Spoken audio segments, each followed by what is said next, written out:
కొరకై నిర్గమాకాండము 37వ అధ్యాయము 6వ వచనాన్ని మనము అందరం కలిసి చదువుకుంటాం. నిర్గమాకాండము 37 6వ వచనాన్ని మన ఆరాధనల కొరకై చదువుకునే వారంగా ఉంటాం.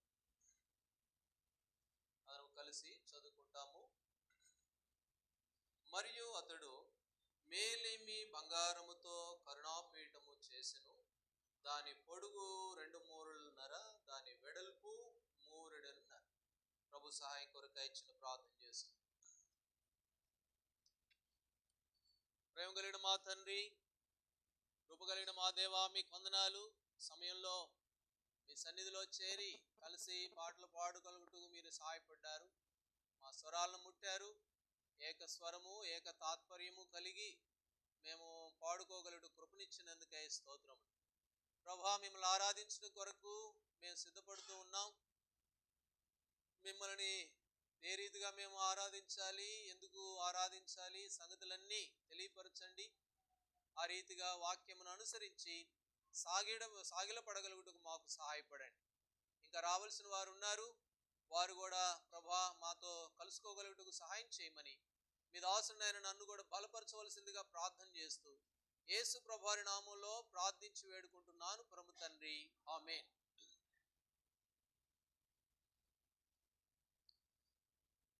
మనం సీయోను గీతాల్లో నుంచి పాటలు పాడుకుంటూ వచ్చాం. 3 పాటలు పాడాం. 3 పాటలలో ఒకే పదం వచ్చినట్లుగా పాడాం. అదే పదం చెప్పండి. ఒకే పదం వచ్చేటువంటి విధంగా ఆ పాటలు పాడాం. ఏంటది? దేవుని యొక్క కనికరం. కనికరమందు ఐశ్వర్యుడు అని పాడుకున్నాం కదా. దేవుని కనికరం, దేవుని కనికరమును గురించి, దేవుని యొక్క గొప్పతనాన్ని గురించి, ఆయన త్యాగాన్ని గురించి మనం గమనించినప్పుడు నిర్గమాకాండము 37వ అధ్యాయం 6వ వచనంలో గతంలో మరి బలిపీఠంను గురించి మనం చూస్తూ ఉన్నాం. ఆరాధనల కొరకై బలిపీఠానికి 4 కొమ్ములు, ఆ సంగతులన్నీ ఆరాధనలో గత 2-3 వారాలుగా మనం చూస్తూ ఉన్నాం. ఈ సమయంలో కూడా మనము ఇక్కడ ఉన్నటువంటి కరుణాపీఠమును గురించి మనం చూస్తాం. ఏమిటి ఈ కరుణాపీఠము అనంటే, కరుణాపీఠము అనేది దేవుడు చేయమని చెప్పాడు, వారు అలాగూ చేశారు. 6వ వచనంలో మరియు అతడు మేలిమి బంగారముతో కరుణాపీఠమును చేశాడు. ఈ కరుణాపీఠము మన ప్రభువైన యేసుక్రీస్తు వారే. ఈ బలిపీఠము మన ప్రభువైన యేసుక్రీస్తు వారే. బలిపీఠము ఆయనే. సిలువలో ఆయనే మన కొరకు బలైపోయాడు, బలిగా ఆయన చేయబడ్డాడు. ఇక్కడ కరుణాపీఠము అనేది మనం చూసినప్పుడు ఆ కరుణాపీఠము కూడా మన ప్రభువైన యేసుక్రీస్తు వారి గుణాన్ని చూపిస్తూ ఉంది, ఆయన యొక్క కనికరాన్ని చూపిస్తూ ఉంది, ఆయన యొక్క ప్రేమను, జాలిని చూపిస్తూ ఉంది. ద్వితీయోపదేశకాండం 4వ అధ్యాయంలో 31వ వచనంలో అక్కడ దేవుని గురించి రాయబడి ఉంది. నీ దేవుడైన యెహోవా కనికరము కలిగిన దేవుడు చాలు. నీ దేవుడైన యెహోవా, నీవు నేను ఆరాధించే మన దేవుడు, మనం పూజించేటువంటి ఈ దేవుడు ఎలాంటి వాడు అనంటే, ఆయన కనికరము కలిగిన వాడు, ఆయన జాలి కలిగిన వాడు, ప్రేమ కలిగిన వాడు. అందుకనే ఈ భాగంలో మనం చూస్తాం, అందుకని నిన్ను నాశనం చేయడు, ఆయన నీ చెయ్యి విడువడు. మనం నాశనం కాలేదు, మరి నష్టపోలేదు, మన చెయ్యి కూడా ఆయన విడిచిపెట్టినవాడు కాదు. మనం పూజించి ఆరాధించే మన దేవుడు ఎలాంటి వాడు అనంటే, ఆయన కనికరము కలిగిన దేవుడు. ఒక మనుషుడు లూకా సువార్త 10వ అధ్యాయంలో యెరూషలేము నుంచి యెరికో పట్టణానికి దిగిపోతూ ఉన్నాడు. ఇది తన జీవితంలో అవిధేయత. యెరూషలేములో దేవుని మందిరం ఉంటే మందిరానికి వెళ్లకుండా ఈ మనుషుడు ఏమైపోయాడు? కిందకి దిగిపోయాడు. ఇది తన జీవితంలో అవిధేయత. దేవునికి దూరం అయిపోవడం, దేవుని నుంచి ఎడబావడం. దేవుని మందిరంలో గడపాల్సిన మనుషుడు యెరూషలేము నుంచి ఎక్కిపోవాల్సింది పోయి దిగిపోయాడు. దిగిపోయిన కారణం చేత దొంగలు వచ్చారు, పట్టుకున్నారు, కొట్టారు, దోచుకున్నారు, కొన ప్రాణంతో విడిచి వెళ్ళిపోయారు. ఇక లేచి తనంతట తాను లేచి ఊర్లోకి పోయి మంచినీళ్ళు తాగేంత లేదు, ఆ సమయం కూడా లేదు ఆయనకి. ఒళ్ళంతా హోనం అయిపోయింది, ఎక్కడ చూసినా గాయాలే, పడిపోయి ఉన్నాడు. ఎవరన్నా ఒక వ్యక్తి వచ్చి సహాయపడితే తప్ప తనంతట తాను లేచి నిలబడలేని స్థితి. ఆ సమయంలో ఇద్దరు మనుషులు వచ్చారు. ఒక ఆయనేమో యాజకుడు, ఇంకొక ఆయనేమో లేవీయుడు. వీళ్ళిద్దరు వచ్చారు. వీళ్ళిద్దరు మళ్ళీ చెప్పేది ఏంటి? యాజకుడు లేవీయుడు ఏం చెప్తారు? దేవుని వాక్యం ఏం సెలవిస్తుంది? నిన్నువలే నీ పొరుగువాన్ని ప్రేమించు. వీళ్ళు చెప్పేవాళ్లే, బోధించేవాళ్లే. మళ్ళీ దేవుడు ఇలా ఉండాలా, ఇలా చేయాలా, మనుషులు మనం ఇలా ప్రవర్తించాలని బోధించే వాళ్ళే. కానీ వాళ్ళ జీవితాల్లో కనికరం లేదు, వారి జీవితాల్లో ప్రేమ లేదు. అయితే ఒక సమరయుడు 34వ వచనంలో, అయితే ఒక సమరయుడు ఏం చేశాడు? 34 చదవండి. అతనిని చూచి అతని మీద జాలిపడి దగ్గరికి పోయి నూనెయు ద్రాక్షారసం పోసి అతని గాయములు కట్టి చాలు. అతనిని చూచి, వీళ్ళు కూడా చూశారులే కానీ, మేము మంచోళ్ళం అని చెప్పుకునే వీళ్ళు కూడా చూశారులే కానీ, అయితే ఎవరు కూడా ఆయన విషయంలో కనికరపడిన వాళ్ళు లే. అరే, దొంగల చేత చిక్కబడ్డాడు, పాపంలో ఉన్నాడు, నిత్య నాశనానికి ఇంకొంచెంసేపులో చనిపోబోతున్నాడు, నరకానికి వెళ్తాడు, అతని విషయమై జాగ్రత్త కలిగి, అతని విషయమై బాధ్యత కలిగి అతన్ని రక్షిద్దాం, అతని ఆత్మను కాపాడుదాం, అతన్ని మనము పరామర్శిద్దాం అని మిగతా వాళ్ళంతా చెప్పారు కానీ ఎవరు చేయలా. అలాగని ఈ లోకంలో చాలా మంది మేము కూడా దేవుళ్ళమే అని చెప్పుకుని వచ్చిన వాళ్ళు లేరు, ఉన్నారు చాలా మంది. ఎవరు కూడా సహాయపడలేదు మన విషయమై. అయితే అతను, దేవుడైన ఆ సమరయుడు అతనిని చూచి అతని మీద జాలిపడి. కాబట్టి మన దేవుడు ఎలాంటి వాడు అంటే జాలిపడేవాడు.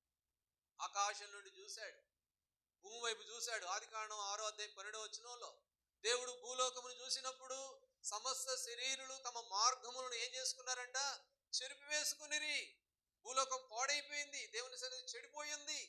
ఇలాగ చెడిపోయి పాడైపోయిన మానవుణ్ణి రక్షించడం కొరకు యేసు ప్రభువారు పరలోకం నుండి దిగి వచ్చారు. అందుకనే ఆయన ఎవరు అని అంటే మన దేవుడైన యెహోవా ఎవరంట? కనికరము కలిగిన దేవుడు, ప్రేమ కలిగిన దేవుడు. ఈ దేవుడు ఎంత ప్రేమ కలిగిన వాడంటే యెహెజ్కేలు గ్రంథం 18వ అధ్యాయము 23వ వచనంలో రాయబడింది. చదవండి. యెహెజ్కేలు గ్రంథం 18వ అధ్యాయము 23వ వచనం. దుష్టులు మరణమునందుట చేత నాకేమాత్రమైన సంతోషము కలుగునా? వారు తమ ప్రవర్తనను దిద్దుకుని బ్రతుకుటియే నాకు సంతోషము. దుష్టుడు చచ్చిపోవడం వలన, దుష్టుని సంహరించడం వలన, దుష్ట రక్షణ సిస్టర్స్ అంటారు కదా, అలాగ దుష్టుని చంపేయడం వలన నాకు సంతోషం లేదు. దేవుడు అంటున్నాడు ఈ మాట. ఒక మానవుడు పాపంలో జీవిస్తూ పాపంలోనే చనిపోవడం నాకేమాత్రం సంతోషం కాదు. అయితే ఎలాగ నాకు సంతోషం అని అంటే, మా దుష్టుడు తన ప్రవర్తనను దిద్దుకుని బ్రతికితే నాకు సంతోషం. ఒక మానవుడు తన పాపంలో నుంచి తాను సరిచేయబడి పాప క్షమాపణ పొంది తన బ్రతుకును మార్చుకుంటే నాకు సంతోషం. అందుకనే దేవుడు ఆయన దుష్టులను సంహరించలేదు, దుష్టులను సంహరించడానికి రాలేదు, దుష్టులను పాపులను సరిచేయడానికి వచ్చాడు. దేవుడు లోకముని ఎంతో ప్రేమించి దుష్ట రక్షణ శిష్ట శిక్షణ అన్నట్లుగా కాదు, కానీ దుష్టులైన వారిని మరి మరలా వారి ప్రవర్తనను మార్చడం కొరకు ఈ లోకానికి వచ్చాడు. ఆయన నిన్ను నన్ను ప్రభువారు ఆ రీతిగా ఆయన మార్చాడు. అందుకనే దేవుని గురించి రాయబడిన మాట, ఆయన కనికరము కలిగిన దేవుడు. లూకాసు వార్త 15వ అధ్యాయము, లూకాసు వార్త 15వ అధ్యాయము 7వ వచనం. అటువలే మారు మనసు అక్కరలేని 99 నీతిమంతుల విషయమై కలుగు సంతోషము కంటే మారు మనసు పొందు ఒక పాపి విషయమై ఎక్కువ సంతోషము. కాబట్టి ఒక మానవుడు, ఒక పాపి రక్షింపబడితే, ఒక పాపి తన ప్రవర్తనను మార్చుకుంటే, తన జీవితాన్ని దిద్దుకుంటే ఎంతో సంతోషం అంట, ఎంతో సంతోషం. కనుక మన ప్రభువు ఆయన కనికరము కలిగిన దేవుడు. కనికరం కలిగిన దేవుడు కనుకనే ఈనాడు లోకానికి వచ్చి పాపములో, శాపములో, మోసములో జీవిస్తున్న నిన్ను నన్ను ఆయన వెతికాడు, రక్షించుకున్నాడు, మన జీవితాలను మార్చివేశాడు. దుష్టుడు దుష్టత్వంలోనే చచ్చిపోవడం వల్ల ఆయనకు సంతోషం లేదు అని చెప్పి దుష్టుడిని మార్చడం కొరకు వచ్చాడు. నిజమే. మనం ఎలాంటి వారం అంటే, గతంలో ఎట్లాంటి వారం అంటే, భక్తుడు పాట రాశాడు. ఆ పాట ఏంటి? హానికరుడా హింసకుడను దేవదూషకుడను నేను, హానికరుడా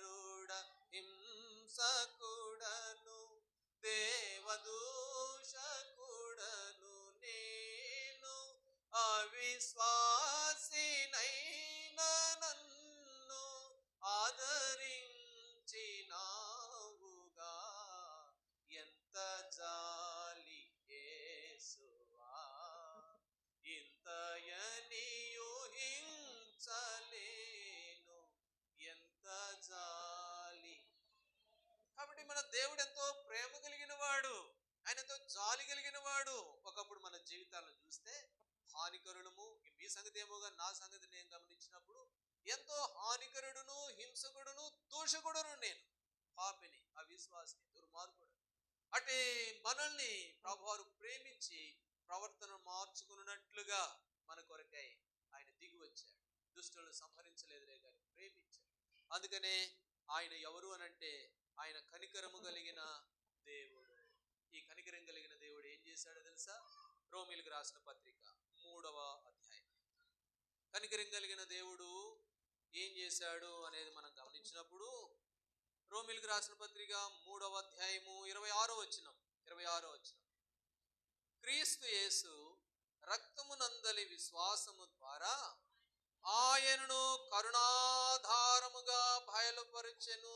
చాలు, ఆయనను కరుణాధారముగా బయలుపరిచాడు. కరుణ కలిగిన దేవుడుగా ఈ లోకానికి బయలుపరిచాడు తండ్రి అయిన దేవుడు. నీ కొరకు, నా కొరకు మనల్ని ప్రేమించిన ఆ దేవుడు, మనం ప్రేమించే ఆ దేవుడు కనికరం కలిగిన వాడు గనుక ఆయన కరుణాధారముగా ఈ లోకానికి వచ్చాడు. 2026 సంవత్సరాల క్రితం ఆయన ఈ లోకానికి వచ్చి కనికరాన్ని చూపించాడు, ప్రేమను చూపించాడు. ఈ కరుణాపీఠము అనేది ఏం చూపిస్తుంది అంటే ఆయన యొక్క కనికరాన్ని చూపిస్తుంది.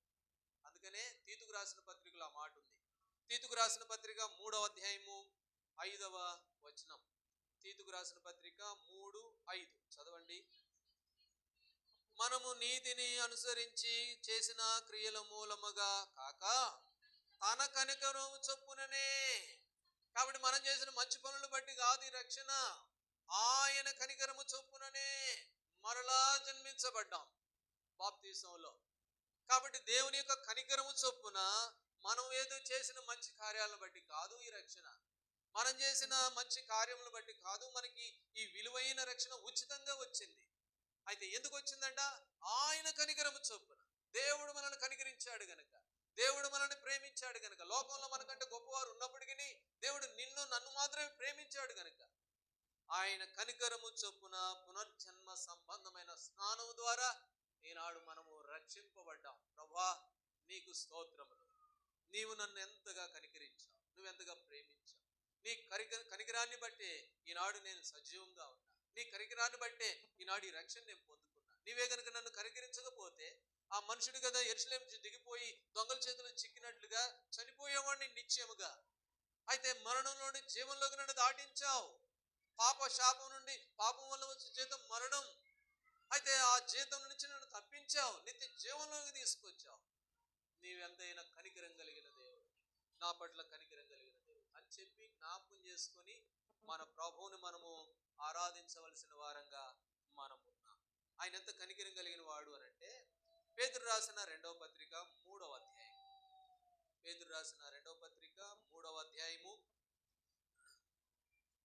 చదవండి 9వ వచనం. పేతురు రాసిన 2వ పత్రిక 3:9. కొందరు ఆలస్యమని ఎంచుకొనున్నట్లు ప్రభు తన వాగ్దానం గురించి ఆలస్యం చేయువాడు కాడు గాని ఎవడునూ నశింపవలనని ఇచ్చేంపగా అందరూ మారు మనసు పొందవలని కోరుచు మీ ఎడల దీర్ఘశాంతము గలవాడై ఉన్నాడు. కాబట్టి అందరూ, ఇక్కడున్న నువ్వు, నేను, ఇంకా మన బంధువులు, మన కుటుంబ సభ్యులు అందరూ కూడా రక్షింపబడాలని, మారు మనసు పొందాలని ఆయన దీర్ఘశాంతం కలిగిన వాడై ఉన్నాడు. ఆయన కనికరం కలిగిన వాడై ఉన్నాడు. మనం అనుకుంటాం నా చిన్నప్పటి నుండి చెబుతానే ఉన్నారు యేసు ప్రభు వస్తాడంట, పాపానికి శిక్ష అంట, ఏం జరగలేదుగా ఇప్పుడు దాకా, ఏం కాదు అని అనుకుంటాం మనం. అయితే అందరూ మారు మనసు పొందాలని ఆయన ఇంకా ఆలస్యం చేస్తూ ఉన్నాడు. ఆలస్యం చేస్తున్నంత మాత్రాన ఆయన ఉగ్రత లేక ఆయన కఠినత్వం, ఆయన తీర్పు రాదు అనుకోవడానికి లేదు.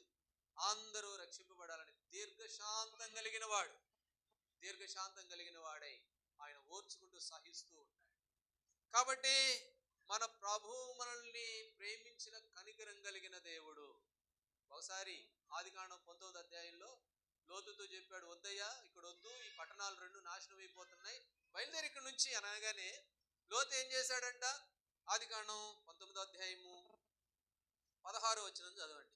ఆదికాండం 19:16. అతడు తడవు చేసెను. అతడు ఆలస్యం చేశాడంట. రా, వద్దు, ఇది పాప శాపములతో నింపబడిన పట్టణాలు ఇవి, ఇక్కడ నువ్వు పాపంలో జీవిస్తే నువ్వు కూడా నాశనం అయిపోతావు, నష్టపోతావు, రా అంటే లోతు ఏం చేశాడు? తడవు చేశాడంట. అప్పుడు ఏమని రాయబడింది అక్కడ? దేవుడు కనికరం కలిగిన వాడై, వద్దు, ఈ నా కుమారుడు, ఈ కుటుంబం లేక ఈ మనుషుడు నష్టపోవడం నాకు ఇష్టం లేదని కనికరం కలిగిన వాడే చేతులు పట్టుకొని తీసుకొని వచ్చాడు. నిజమే, ఈనాడు లోకంలో ఉన్నప్పుడు మనం కూడా జన్మ కర్మ పాపములు బట్టి పెద్ద పెద్దవి కావాలండి, చిన్న చిన్నవే. అయితే ఆ చిన్న చిన్నవి కూడా, వాటికి కూడా విషయం ఎంతైనా విషయమే కదా, అయితే వాటికి కూడా శిక్ష ఉంది, వాటికి కూడా జీతం ఉంది. అయితే ప్రభు అందులో నశించడం ఇష్టం లేక మనం తడవ చేసినప్పటికీ ఆయన మన చేతులు పట్టుకొని కనికరం కలిగిన దేవుడు మనల్ని విడిపించాడు. ఇంకో మాట కూడా చదవండి. 1 తిమోతికి రాసిన పత్రిక 1వ అధ్యాయము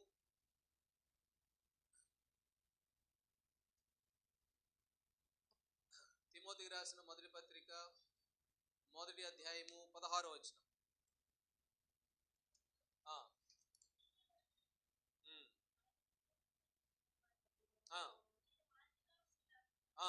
యేసుక్రీస్తు తన పూర్ణమైన దీర్ఘశాంతమును ఆ ప్రధాన పాపి అయిన నాయందు కనపరుచున్నట్లు నేను కనికరింపబడి తిని.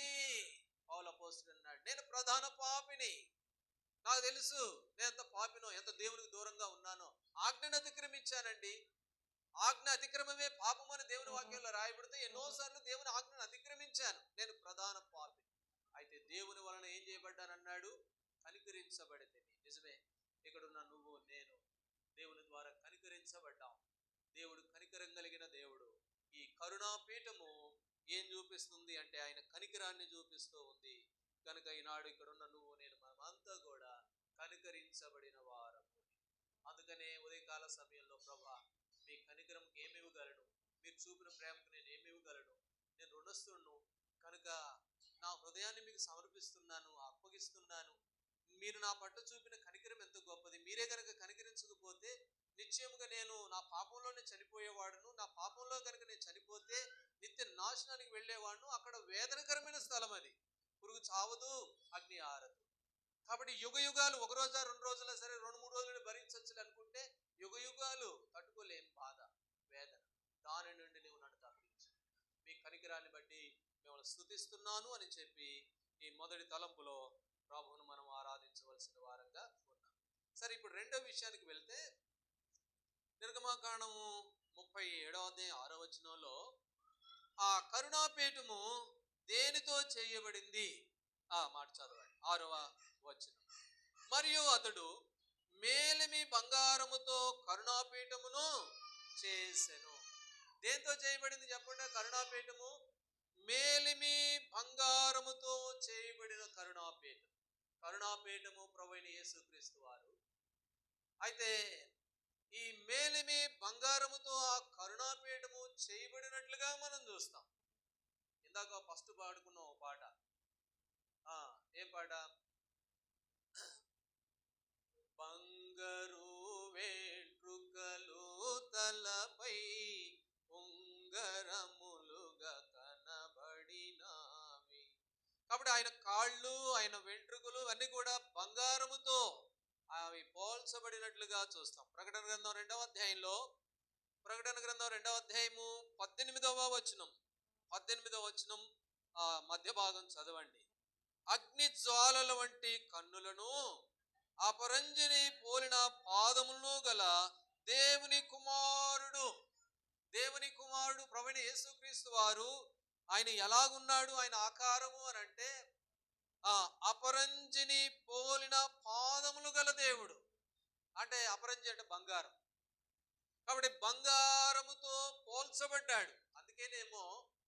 అందుకే యేసుప్రభు వారు జన్మించినప్పుడు జ్ఞానులు 3 బయలుదేరి వచ్చి, ఆ 3 జ్ఞానుల్లో ఒక జ్ఞాని ఏం చేశాడు అని అంటే, మత్తయి సువార్త 3వ అధ్యాయంలో బంగారం ఆయనకు సమర్పించాడు.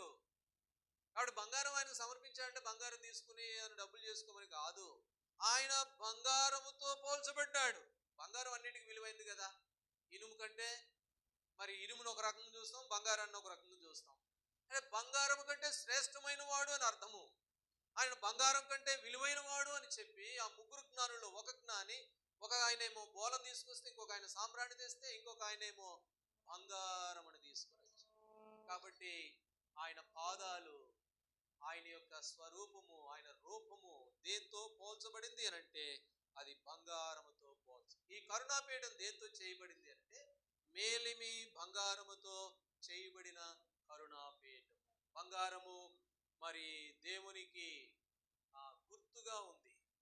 ఇంకో మాట చదవండి, రోమిలికి రాసిన పత్రిక 8వ అధ్యాయము.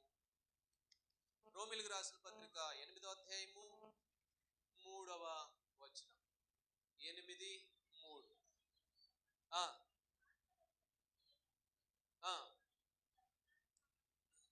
నెరవేర్చవలనని పాప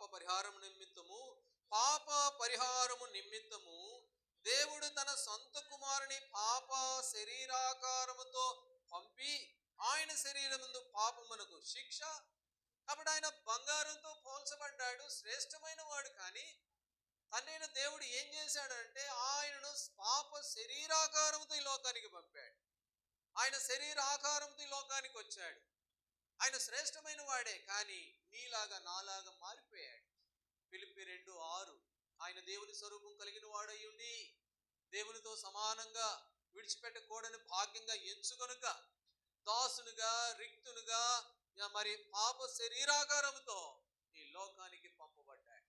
ఆయన పాదాలు అపరంజిని పోలిని కనబడుతూ ఉన్నాయి. ఆయన తల వెంట్రుకలు మరి చక్కని బంగారంతో పోల్చబడ్డాయి పరమగీతాల గ్రంథంలో. అయితే అలాంటి గొప్ప దేవుడు ఆయన ఏమైపోయాడు అని అంటే తనను తాను తగ్గించుకున్నాడు.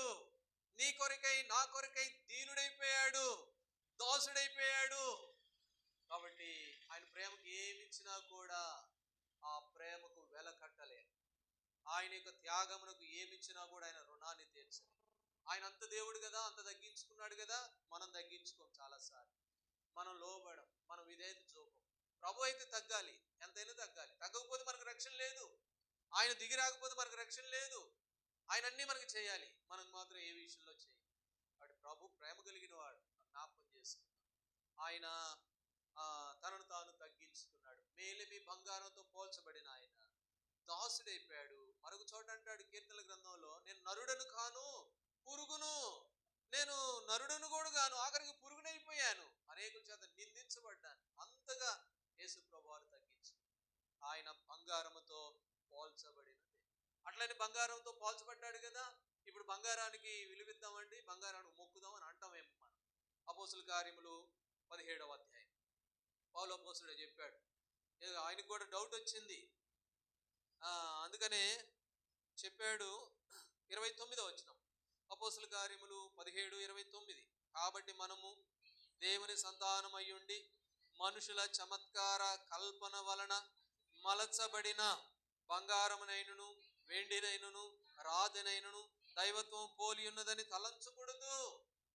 కాబట్టి మనుషుల చమత్కారంతో మలచబడిన బంగారమునైనను వెండినైనను, బంగారంతో పోల్చబడ్డాడు కదా ప్రభు అని చెప్పి మళ్ళీ బంగారాన్ని కళ్ళగద్దుకుంటావేమో. బంగారమునైనను వెండినైనను ఏం చేయొద్దు, వాడికి దైవత్వం ఉందని మళ్ళీ పోల్చొద్దు. యోబు గ్రంథం 31వ అధ్యాయము 24వ వచనం. యోబు గ్రంథం 31:24. సువర్ణము నాకు ఆధారమని అనుకుని ఎడలను చెప్పిన ఎడలను నా చేతికి విస్తారమైన సొత్తు దొరికినని కానీ నేను సంతోషించిన. ఇక్కడ పౌలు అపోస్తలుడు క్షమించండి, యోబు అంటున్నాడు, సువర్ణము బంగారము నాకు ఆధారం అనుకుని ఎడల, నా ఆశ్రయము నీవేనని మేలి బంగారంతో నేను చెప్పిన ఎడల. అంటే ఇవన్నీ అవి వాటితో ఏ ఉపయోగం లేదు అనేది ఆ అధ్యాయంలో అంతట్లో మనం చూస్తాం. కాబట్టి బంగారాన్ని ఆశ్రయించుకు, బంగారానికి మొక్కకు, ఆదివారం నాడు వాటికి విలువ ఇవ్వకు. దేవుని సన్నిధికి ఆయన బంగారము మేలిమి బంగారము కంటే శ్రేష్టమైన వాడు. అందుకనే సామెతలు 8లో ఇంకో మాట కూడా ఉంది, చదవండి. సామెతల గ్రంథం 8వ అధ్యాయము, సామెతల గ్రంథం 8వ అధ్యాయం 19వ వచనం. మేలిమి బంగారము కంటేను అపరంజి కంటేను నా వలన కలిగే ఫలము మంచిది. మేలిమి బంగారం కంటే అపరంజి కంటే నా వలన వచ్చే ఫలము మంచిది. అందుకనే మేలిమి బంగారము లేక డబ్బు లేకపోతే విలువైన సామాగ్రి వాటికి కాదు, ఆయన వల్ల వచ్చే ఫలము మంచిది. జుంటె తేనె దారుల కంటే విలువైంది ఆయన మాటలు, ఆయన నుండి వచ్చే ఫలం గొప్పది. కనుక మరి ఆయన మేలిమి బంగారము కంటే కోరదగిన వాడు. ఇంకొక ఆ మాట కూడా చదవండి. కీర్తనల గ్రంథం 19వ అధ్యాయంలో, కీర్తనల గ్రంథం 19వ అధ్యాయము 10వ వచనం చదవండి. కీర్తనల గ్రంథం 19:10. అవి బంగారము కంటెను విస్తారమైన మేలిమి బంగారము కంటెను కోరదగినవి. చాలు. దేవుని సన్నిధి, దేవుని ఆరాధన, దేవుని మందిరం అవి బంగారము కంటే, మేలిమి బంగారము కంటే, అపరంజి కంటే, అన్నిటికంటే విలువైంది, కోరదగినది. కనుక దాన్ని మనం కోరుకోవాలి. మనం ఏం చేస్తాం చాలా సార్లు అంటే దాన్ని కోరుకోం. అది దానివల్ల వచ్చే ఫలం చాలా మంచిది కదా, దేవుని మందిరం ద్వారా వచ్చే ఫలం మంచిది కదా, దానికంత విలువ ఇయ్యం, దాన్ని కోరుకోం. దేని కోరుకుంటాం? మేలిమి బంగారాన్ని కోరుతాం, లేకపోతే డబ్బును కోరుతాం, లేక ఉద్యోగాన్ని కోరుకుంటాం, మిగిలిన వాటిని కోరుకుంటాం. ప్రభు అంటున్నాడు ఆయన మేలిమి బంగారం కంటే. మనం అనుకోవచ్చు ఆ స్థలంలో నా ఉద్యోగం కంటే, నా రాబడి కంటే, నాకున్న విలువైన వాటన్నిటికంటే నా ప్రభు కోరదగిన వాడు. కాబట్టి ప్రభు బిడ్డలుగా మన జీవితాల్లో ఆయన ఎంతో కోరదగిన వాడు అయినప్పటికీ శ్రేష్టమైన వాడు. ఆయన తనను తాను తగ్గించుకుని దాసుడిగా ఈ లోకానికి వచ్చాడు. అన్ని విడిచిపెట్టేశాడు. దేవునితో సమానంగా ఉండే భాగ్యాన్ని కూడా విడిచిపెట్టాడు, ఈ లోకానికి వచ్చాడు. మేలిమి బంగారంతో చేయబడిన ఆ యొక్క కరుణాపీఠము. అయితే ఆ కరుణాపీఠము మేలిమి బంగారంతో చేయబడింది.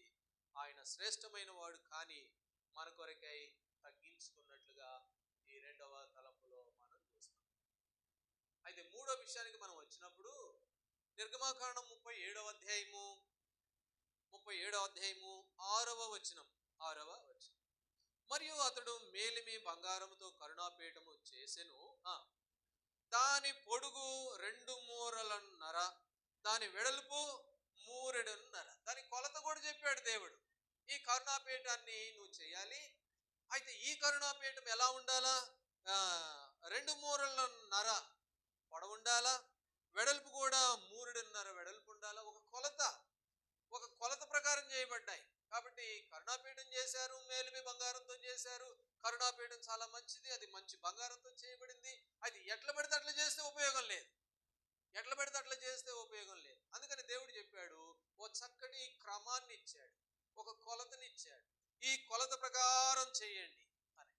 కాబట్టి ఈనాడు ప్రభు బిడ్డలుగా దేవుని సన్నిధిలో ప్రభు ద్వారా రక్షింపబడ్డాం. మనం కూడా మేలిమి బంగారంగా మార్చబడ్డాం.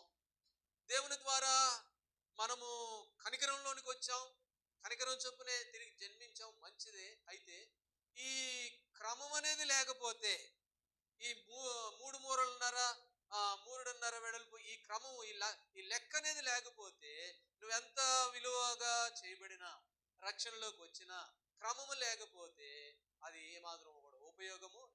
ఇది క్రమంగా చేయబడకపోతే దేవుని మందిరంలో పెట్టేవాళ్ళు కాదు ఈ కరుణాపీఠాన్ని. క్రమంగా చేయబడింది. 3వ తలంపుగా మనం చూస్తాము దేవుని యొక్క కొలత, దేవుని యొక్క క్రమము. సామెతలు 21:2 వచనం. సామెతల గ్రంథం 21వ అధ్యాయము 2వ వచనం. ఒకడు తనకు ఏర్పరచుకున్న మార్గము ఎట్టిదైనను తన దృష్టికి న్యాయముగానే అగపడును. కాబట్టి మనం ఎట్లాంటి వాళ్ళు, మన గురించే రాయబడింది మాట. మనం ఏర్పరచుకున్న మార్గం అంట, మనం చేసుకున్నటువంటి అవన్నీ అంట, అవి ఎలా ఉంటాయంట, అది ఎట్లాగన్నా ఉండని, అదేమన్నా ఉండని, అయితే అది మనకి ఎట్లా కనబడుద్ది? అది మనకి న్యాయంగానే కనబడుతుంది. మన జీవితాలు, మనం చాలా మంచి వాళ్ళు మనకు అనిపిస్తుంది, మనం చాలా మంచిగానే ఉన్నాంలే అని అనిపిస్తుంది. అది ఎట్టిదైనను అది తన దృష్టికి ఎట్లా కనపడుతుందంట? న్యాయంగానే కనపడు. కాబట్టి ఇంకొక మాట ఉంది, ఇదే సామెతల గ్రంథము 30వ అధ్యాయము 12వ వచనంలో, సామెతల గ్రంథము 30వ అధ్యాయము 12వ వచనం, తమ దృష్టికి తాము శుద్ధులై తమ మాలిన్యము నుండి కడగబడని తరము. వారు అంటే ఎట్లున్నారు అంటే వాళ్ళ దృష్టికి వాళ్ళు మంచోళ్ళే, కడగబడని తరం. కాబట్టి కడగబడని తరము, మాలిన్యం నుండి శుద్ధి చేయబడిన తరం. ఇంకో మాట కూడా చదవండి, ఇంకొక వాక్యం, లూకా సువార్త 16వ అధ్యాయం, లూకా సువార్త 16వ అధ్యాయము 15వ వచనం, 16, 15, 16వ అధ్యాయము.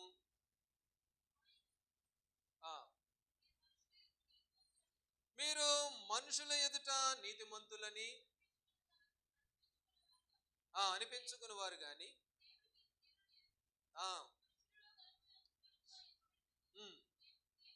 అయితే వీళ్ళు అనుకుంటారు మనుషుల ఎదుట నీతిమంతులుగా అనిపించుకుంటారు, మనుషులకు కనపడితే చాలులే అనుకుంటారు. దేవునికి కనపడడం కాదు, దేవునికి కదా క్రమం కావాలి, దేవునికి కదా కొలత ఉండాలి. అయితే ఎట్లున్నారు అంటే మనుషులకు చక్కగా కనపడతారు, మనుషులకు మాత్రం అబ్బా చాలా మంచివాళ్ళండి, చాలా నీతిమంతులండి అనిపిస్తుంది. అది ఇట్లాగో ఉంటే దేవునికి, మనం చేసే ఆరాధన దేవునికి ఏమాత్రం అంగీకారం కాదు. ఇంకో మాట కూడా ఉంది, గలతీయులకు రాసిన పత్రిక చదవండి 6వ అధ్యాయము, గలతీయులకు రాసిన పత్రిక 6వ అధ్యాయం 3వ వచనం, గలతీ 6:3.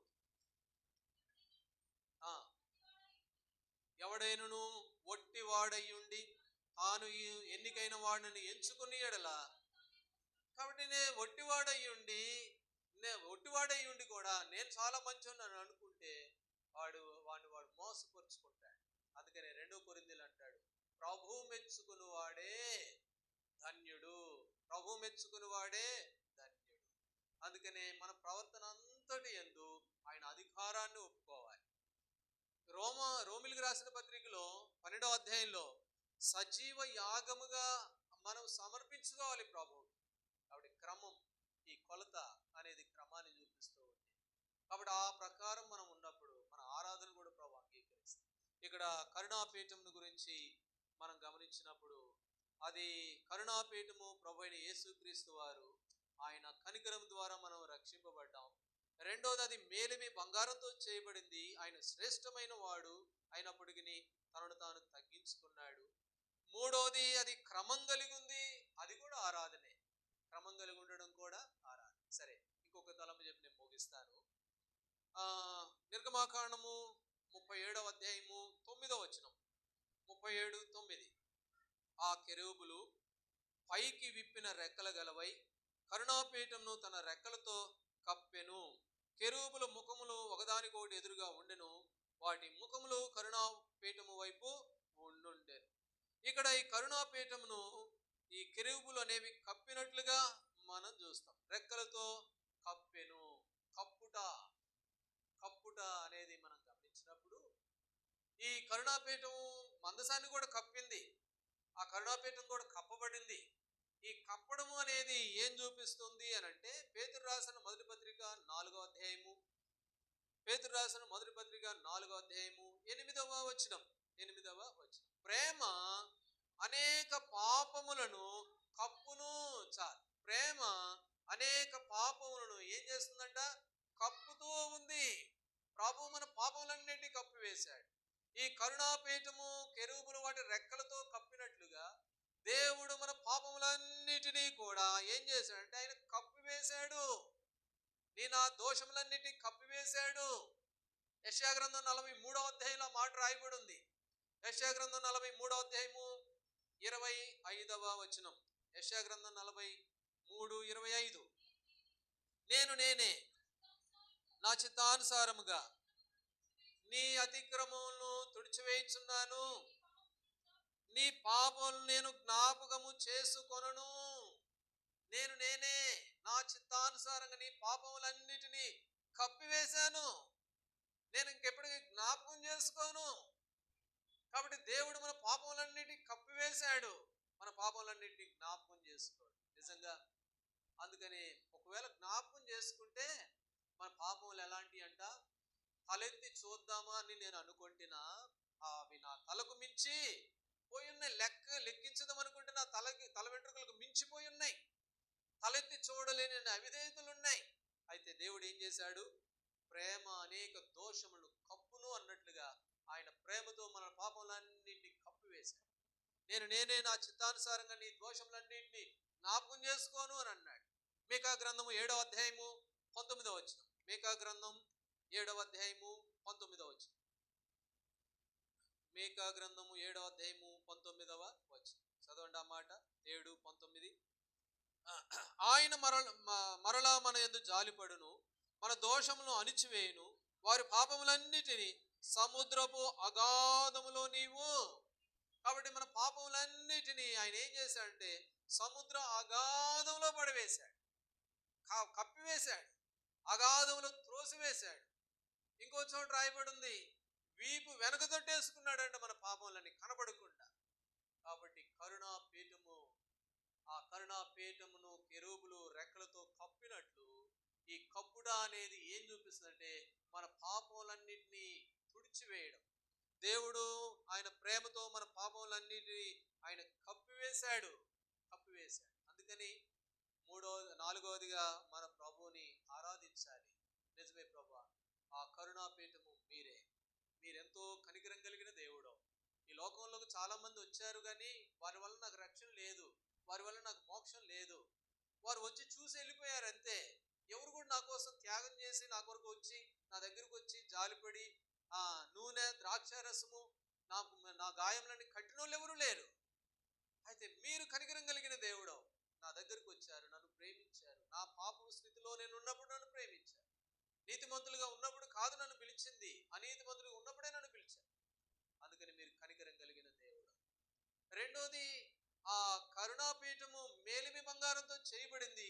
ఆ మేలిమి బంగారం అంటే శ్రేష్టమైంది. లోహాలు అన్నిటిలో కల్లా బంగారం చాలా విలువైంది. బంగారానికి ఇచ్చినంత విలువ ఇంకే లోహానికి ఇయ్యం. కంచుకి ఇయ్యము, లేకపోతే రాగికి ఇయ్యము, ఎత్తడికి ఇయ్యము, వెండికి ఇయ్యం. దానికి ఇచ్చినంత విలువ, ఎందుకంటే అది శ్రేష్టమైంది. అలాగే దేవుడు కూడా అపరంజితో పోల్చబడిన దేవుడు శ్రేష్టమైన వాడై ఉండి కూడా దీనుడైపోయాడు. నీ కొరకు నా కొరకు తగ్గించుకున్నాడు. ఏమి లేనివాడైపోయాడు. నోటి మాట చేత కలుగు చేశాడు భూమిని ఆకాశమును. గాని నీ కొరకు నా కొరకు పాప శరీరాకారంతో ఈ లోకానికి పంపబడ్డాడు. అందుకనే ఆయన శ్రేష్టమైన దేవుడైండు కూడా మన కొరకు తగ్గించుకున్నాడు. రెండవ తలం. మూడవది, ఆ కరుణాపీఠము చక్కటి క్రమాన్ని కలిగి ఉంది. ప్రభు క్రమాన్ని కూడా కోరుతూ ఉన్నాడు మన నుంచి ప్రత్యేకించి. కాబట్టి మన ప్రవర్తన అంతటి యందు ఆయన అధికారాన్ని ఒప్పుకోవలసిన వారంగా. అయితే నాలుగవదిగా మనం గమనించినప్పుడు, ఆ కరుణాపీఠమును కప్పబడినట్లుగా దేవుడు మన పాపములన్నిటినీ ఆయన ఏం చేశాడు? ఆయన కప్పివేశాడు. ఇర్మియా గ్రంథం 50వ అధ్యాయం. ఇర్మియా గ్రంథం 50వ అధ్యాయము 20వ వచనం చదవండి. ఇర్మియా గ్రంథం 50వ అధ్యాయము 20వ వచనం చదవండి. ఆ కాలమున ఆనాటికి ఇశ్రాయేలు దోషమును వెదికినను అది కనబడదు, యూదా పాపములు వెదికినను అవి దొరకవు. చాలు. దేవుడు ఎంత ప్రేమ కలిగిన వాడు చూడండి. దేవుడు తన బిడ్డలైన మనల్ని ప్రేమించి లోకంలో నుంచి ప్రత్యేకించుకొని ఏర్పాటు చేసుకొని మన కొరకు ఆయన అమూల్యమైన రక్తం చిందించి మన పాపలను కడిగివేసి ఇప్పుడు అంటున్నాడు, వెతికినా కూడా దొరకవవి. వెతికినా కూడా దొరకకుండా చేశాడు దేవుడు. ఆ సముద్ర అగాధంలో పడవేశాడు, వీపు వెనకతట్టు విసిరివేశాడు నా పాపాలు దోషాలన్నీ. అయితే వెతికినా కూడా దొరకనట్లుగా దేవుడు మనల్ని శుద్ధీకరించాడు. అందుకనే ఆయన చేసిన ఉపకారం ఇదే.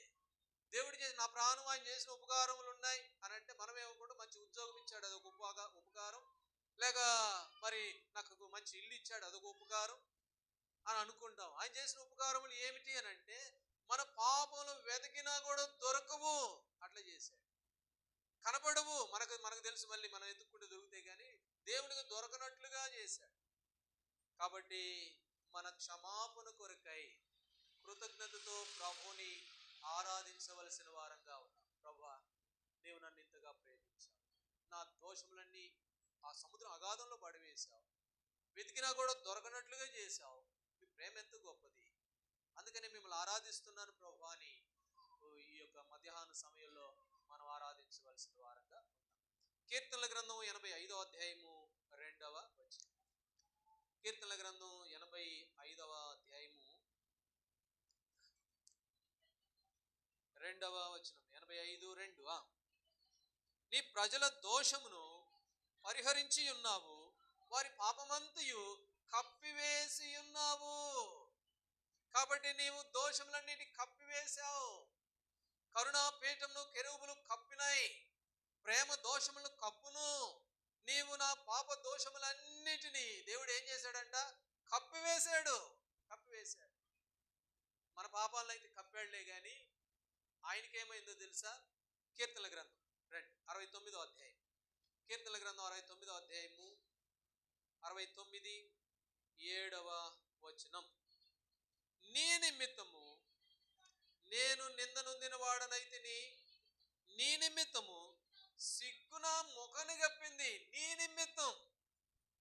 కాబట్టి నీ కొరకు వింటున్న నీ కొరకు, నా కొరకు, నువ్వు చేసిన పాపమును బట్టి సిగ్గు నా ముఖాన్ని కప్పింది దేవుడు అంటున్నాడు. నేను దేవాది దేవుణ్ణి, మేలిమి బంగారంతో పోల్చబడిన వాడును, ఉన్నతమైన స్థలంలో నివసించే దేవుడును. నీ కొరకు, నీ పాపమును బట్టి, నీ అవిధేయతను బట్టి సిగ్గు నా ముఖాన్ని కప్పింది. మన పాపాలేమో ఆయన కప్పివేశాడు, ఆయనేమో సిగ్గు పడుతూ వచ్చాడు. ఎందుకు సిగ్గు కప్పింది అని అంటే, ఏదో చిత్రకారుడు ఒక బొమ్మ తీసి, ఒక పెయింట్ తీసుకొని సిలువలో యేసుప్రభు వారిని 2 కర్రలు వేసి, ఆ కర్రల మీద సిలువ మీద యేసుప్రభు వారు బొమ్మ గీసి, ఆయన మొల చుట్టూ ఏదో వస్త్రం వేసినట్టుగా గీశాడు. వాస్తవంగా వస్త్రాలు ఏమి లేవు ఆయనకి, ఆయన్ని తీసివేశారు వాళ్ళు. సిగ్గు ముఖాన్ని కప్పింది దేవునికి. రండి ఇంకో మాట చదువుతాం. కీర్తనల గ్రంథం 22వ అధ్యాయం. కీర్తనల గ్రంథం 22వ అధ్యాయము 63వ వచనం. 22:63. యేసును పట్టుకొని మనుషులను ఆయనను అపహసించి కొట్టి ఆయన ముఖమును కప్పారు. ఆయన ముఖాన్ని కప్పేశారు. కాబట్టి ప్రభు మన కొరకై కప్పబడ్డాడు. ఆయన ముఖం సిగ్గుతో, అవమానంతో. కాబట్టి ఆయన ఎదుట ఉంచబడిన ఆనందము కొరకై అవమానమును, హెబ్రీయులకు రాసిన పత్రిక 12వ అధ్యాయంలో అవమానమును నిర్లక్ష్య పెట్టాడు. కాబట్టి ప్రభువా, మీకు ఏమి ఇవ్వగలండి? నా కొరకు మీరు సిగ్గునొందారు. నా పాపములు కప్పివేయడం కొరకు మీరు ముఖాన్ని కప్పుకోవాల్సి వచ్చింది. కాబట్టి మీ ప్రేమ ఎంత గొప్పది. కరుణాపీఠము ప్రభు అయిన యేసుక్రీస్తు వారికి సూచనగా ప్రభునే చూపిస్తూ ఉంటే, ఆయన ఎంతో కనికరం కలిగిన వాడు. ఆయన కనికరం కలిగిన దేవుడు కనుకనే మన పాపములన్నిటినీ ఆయన ఆ కనికరం ద్వారానే మనం రక్షింపబడ్డాం. తీతుకు రాసిన పత్రిక. ఆయన కనికరం ద్వారానే మనం విడుదల, విమోచన మనం పొందుకున్నాం. రెండోది, ఆ కరుణాపీఠము మేలిమి బంగారంతో చేయబడినట్లు ఆయన మేలిమి బంగారం కంటే శ్రేష్టమైన వాడు అయ్యుండి కూడా దీనుడైపోయాడు, దాసుడైపోయాడు నీ కొరకు, నా కొరకు. ఆ కరుణాపీఠం క్రమాన్ని కలిగి ఉన్నట్లుగా క్రమంగా ఉండమన్నాడు. అది కూడా ఆరాధనే. అయితే 4వదిగా మనం గమనించాము, ఆ కరుణాపీఠము కప్పబడినట్లు మన పాపములన్నిటినీ కప్పివేశాడు. సముద్రాగాధంలో పడవేశాడు. నేనే నా చిత్తానుసారంగా నీ పాపలను తుడిచివేస్తానన్నాడు. తుడిచివేశాడు. మన నిమిత్తమై ఆయన ముఖాన్ని కప్పుకున్నటువంటి దేవుడు. అందుకనే ఈ మధ్యాహ్న సమయంలో ప్రభు చేసిన మేలును బట్టి, ప్రభువా మీరు చేసిన త్యాగము కొరకై ఏమి ఇవ్వగలడు మీకు? అందుకనే నేను మిమ్మల్ని ఆరాధిస్తున్నా, ఘనపరుస్తున్నాను అని చెప్పి కొన్ని నిమిషాలు ప్రభువుని మనము ఆరాధించే వారంగా ఉంటాం. దేవుడు ఆ విధంగా మనకు సహాయపడునుగా. ఒకరి తర్వాత ఒకరు త్వరగా క్లుప్తంగా కొన్ని నిమిషాలు ప్రభువుని ఆరాధించారు.